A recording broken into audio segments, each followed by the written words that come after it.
Hello. Let's try to solve some more problems from the concept weathering, soil, and geochemistry. Take the first question is you have to match different clay materials or clay minerals to their structural layer type. Okay. So in general,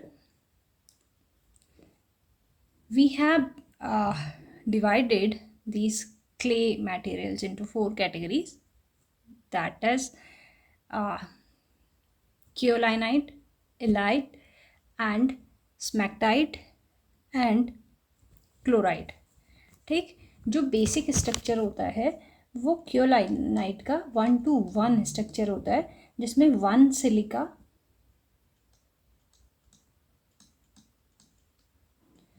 silica की जो tetrahedral seat होती है plus 1 alumina octahedral seat, इनको मिलके बनता है ये kaolinite. तो this is the perfect patch.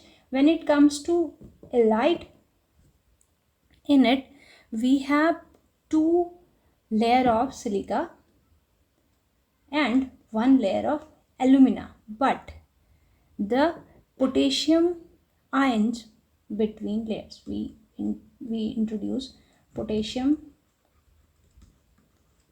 ions between the layers, जो क्या करता है swelling को reduce करता है. So it is matching to this one.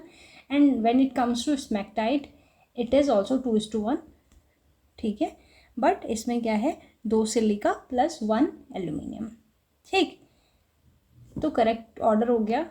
Same matter, A is matching to this one, 2 is matching to B and 3 is matching to C. ठीक,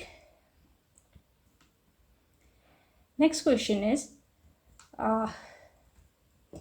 black cotton soil vertisols are dominated by which clay minerals. ऐसा कौन सा clay minerals है जो black cotton soils में सबसे ज़्यादा होता है. ठीक है, वही चारों कैटेगरी. ठीक है, अब इसका जो सीधा सा मीनिंग होगा, जो स्मैक्टाइट होता है ना, ठीक, स्मैक्टाइट में it has very hard consistency.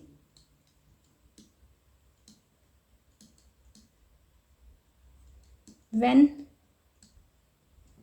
dry and it is very plastic or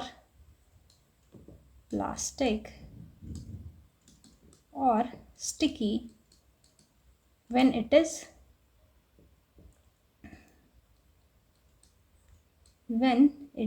wet. ठीक, तो इसकी वजह से क्या होता है, जो ब्लैक कॉटन सॉइल है वो उसमें जो सबसे ज़्यादा प्रोमिनेंट क्ले मिनरल है दैट इज स्मैक्टाइट. ठीक, इसका एक्सप्लेनेशन थोड़ा सा देख लेते हैं. High strength swell gives vertisols their cracking behavior and high plasticity. So smectite is the correct answer. Next question is laterite soil are typical of which climate region. जो lateral soil है वो किस climate region में होती है, arid, semi arid या desert में, cold alpine zones में, हॉट या humid tropical climates with intense rainfall में, और टेम्परेचर ग्रासलैंड्स में. ठीक, तो जो इसका करेक्ट आंसर है that will be the answer number C, that is hot humid tropical climate. ठीक है, इससे क्या होता है बेसिकली, जब इंटेंस जिसमें जब हमारे पास हाई हॉट ह्यूमिड और ट्रॉपिकल क्लाइमेट होता है उसमें इंटेंस केमिकल वेदरिंग होती है. ठीक है, जो क्या करती है, जो कि बेसेस और सिलिका को रिमूव कर देती है, और उससे क्या हो रहा है, उससे it is forming laterite. So correct answer is option number C. ठीक, next question is soil pH in long term humid tropical environment is usually strongly alkaline where pH is greater than 8, neutral or acidic, and highly variable. ठीक, but it is greater than 7. So when it comes to the soil where with having tropical environment, it shows the nature acidic. It is basically acidic in nature where pH is smaller than 6. The correct answer is option number C. ये क्या कह रहा है कि leaching जो होती है वो रिमूव कर देती है बेस कैटायंस को, जिससे कि एंड ऑर्गेनिक एसिड्स को, एंड हैवी रेनफॉल्स की वजह से क्या होता है, जब ज़्यादा जितनी रेनफॉल होगी उतना पीएच कम हो जाएगा। That is it. ठीक। Next question is match common, जो इंडिया में कॉमन सॉइल टाइप है और जो भी उनके डोमिनेंट क्लाइमेटिक कंट्रोल क्या गया है, alluvial, desert soil and laterite soil. ये अभी ऊपर हमने देखा था कि लैटराइल सॉइल कहाँ होती है, जहाँ हमारे पास ट्रॉपिकली हाईली रेनफॉल हो रही हो, जहाँ ठीक है बहुत ह्यूमिड एरिया हो। डेजर्ट ऑब्वियस सी बात है, it is where you have an arid climate. And जो एलुवियल होती है ना, ये आपके रिवर डिकम्पोजिशन में जो फ्लूवियल डिपोजिशन होता है, ठीक है, उसकी वजह से आपके पास ये सॉइल कॉमनली उस एरिया में पाई जाती है। ठीक, तो it is these all are in correct order, means alluvial will match with the fluvial deposition, desert will be arid climate and laterite will be tropical, where an area where there is a high rainfall. ठीक, ये क्या कह रहा है, alluvial soil formed by the river deposition, and desert, जो desert की soil होती है वो किससे बनती है, एरिडिटी से, एंड लेटराइल किससे बनती है, ट्रॉपिकल लीचिंग की वजह से। ठीक, तो ये करेक्ट ऑर्डर में है। नेक्स्ट क्वेश्चन इज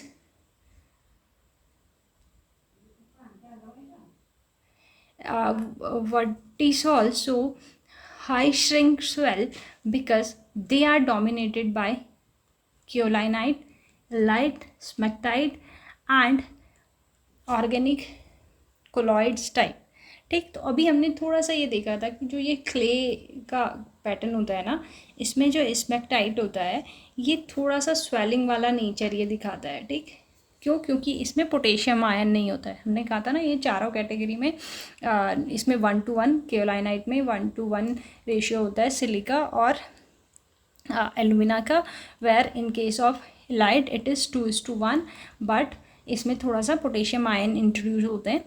ठीक, और क्लोराइड में तो हमारा 2:1, अच्छा क्लोराइड है ही नहीं, स्मेक्टाइट में भी इस 2:1, जहाँ आपके पास कोई अलग नहीं होता, लेकिन ये थोड़ा सा स्वेलिंग वाला नेचर शो करता है। ठीक, तो correct answer will be option number सी।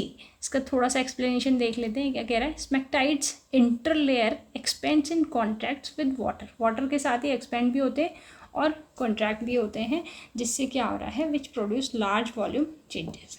ठीक, तो option number C is your correct answer. ठीक, next question is why does organic matter increase soil CEC। ठीक, अब इसके इंक्रीज होने का ये ऑप्शन देख लेते हैं पहले। Organic matter becomes positively charge and attract cations, it contains negatively charge functional group and that exchange cations, it increases soil bulk density and it acidifies soil and reduce CEC। अब ये क्या कह रहा है कि जो ऑर्गेनिक मैटर है ना, वाइट ऑर्गेनिक मैटर सॉइल में बढ़ क्यों रहे हैं। ठीक है, तो ये क्या कह रहा है, the correct answer is it contains negatively charge functional group like carboxyl and phenolic that exchange cations. ठीक, इसीलिए क्या हो रहा है, जो ऑर्गेनिक मैटर है they increases the soil CEC। तो correct answer will be option number B. ठीक, नेक्स्ट क्वेश्चन इज, ये क्या कह रहा है, humic substances provide negative surface charges that holds and exchange nutrient cations. Okay, next question is soil textures it defined by the proportion of soil matter, organic matter, moisture, aeration, salt, silt and clay, उसकी mineralogy and pH and CEC। लेकिन जो soil का जो texture है, उसकी texture की property को हम बेसिकली डिफाइन करते हैं सिर्फ इन्हीं तीन की हेल्प से, सैंड, सिल्ट एंड क्ले की। ठीक, तो correct answer will be answer number B. ठीक, ये क्या कह रहा है, टेक्सचर जो ट्राइंगल्स हैं uses this fraction to classify soil and predict hydraulic behaviour, क्योंकि इन तीनों की वजह से, ठीक है, इनके प्रोपोर्शन से पता चलता है सॉइल का टेक्सचर कैसा होगा बेसिकली। ठीक, next question is in laterite profile silica is typically concentrated due to binding leased out under intense weathering and converted to carbonate mineral and unchanged relative to the parent rock. अब होता क्या है, silica इस case में जो laterite profile है उसमें silica हमारा सीधे सीधे वेदरिंग के कारण, जो इंटेंस वेदरिंग या रेनफॉल के कारण, ठीक है, क्या होता है, लीच्ड आउट हो जाता है. तो correct answer will be option number B. ठीक, ये क्या कह रहा है, silica is mobile under acidic leaching, aluminium and ferric accumulate, iron accumulates forming laterite. ठीक है, मीन्स जो लीचिंग हो जा रही है इंटेंस वेदरिंग की वजह से, it is causing this. Last one is soil formation is slowest in which environment. ऐसा कौन सा इन्वायरमेंट है जिसमें सॉइल का फॉर्मेशन सबसे स्लो होता है? ह्यूमिड ट्रॉपिकल फॉरेस्ट में, एरिड डेजर्ट्स में, और टेम्परेट ग्रासलैंड्स में, and flood plains and continuous depositions में. ठीक, तो you can simply you have guessed it right. The correct answer will be arid desert, क्योंकि डेजर्ट्स में जो सॉइल का फॉर्मेशन है वो स्लोएस्ट होता है इन कंपैरिजन टू अदर्स. ठीक, ये क्योंकि प्रॉब्लम क्या है, वहाँ मॉइस्चर कम है, ठीक है, as well as biological activities भी कम है. ठीक, ये क्या कह रहा है, low moisture and biological activity greatly reduces chemical weathering and profile development. तो अगर आपके पास मॉइस्चर भी कम है और बायोलॉजिकल एक्टिविटीज़ भी कम है तो केमिकल वेदरिंग कम हो रही है, और उससे क्या हो रहा है, प्रोफाइल डेवलपमेंट पे भी इफ़ेक्ट पड़ रहा है. तो वो क्या कर रहा है, वो सीधे सीधे हमारे सॉइल के फॉर्मेशन को स्लो कर दे रहा है. ठीक, तो correct answer will be answer number B.